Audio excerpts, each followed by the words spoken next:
కామారెడ్డి జిల్లా కేంద్రంలోని రాజిరెడ్డి ఫంక్షన్ హాల్లో యువ సమ్మేళనాన్ని నిర్వహించారు. ఈ యువ సమ్మేళనంలో 18 సంవత్సరాల నుండి 36 సంవత్సరాల లోపల యువకులు పెద్ద ఎత్తున ఈ యువ సమ్మేళనానికి హాజరయ్యారు. ఈ యువ సమ్మేళనంలో పలు సాంస్కృతిక కార్యక్రమాల్ని నిర్వహించారు.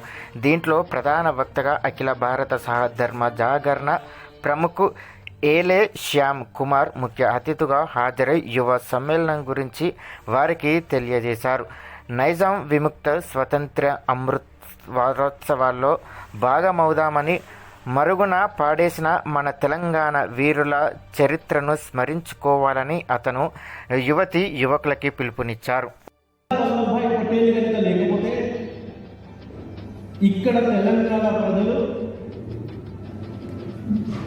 ఇస్లాం రాజ్యంలో ఉండేవాళ్ళు, భారతదేశంలో భాగంగా ఉండేవాళ్ళు కాదు.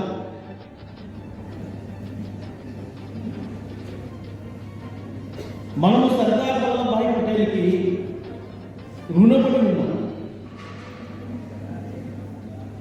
అందుకని సర్దార్ వల్లభాయ్ పటేల్కి మనము జయకారం చేశాం. ఇందాక చెప్పారు, 13 నెలల తర్వాత దేశానికి స్వతంత్రం వచ్చిన తర్వాత తెలంగాణకి స్వతంత్రం వచ్చింది. సెప్టెంబర్ 17, 1948 సంవత్సరం.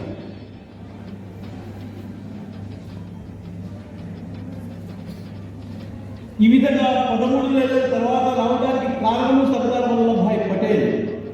ఒకవేళ ఆయన కనుక నిశ్చయం చేసుకోకపోయినట్లయితే మనం ఇంకా ఆ నిజాం పరిపాలనలోనే మగ్గి ఉండేవాళ్ళం.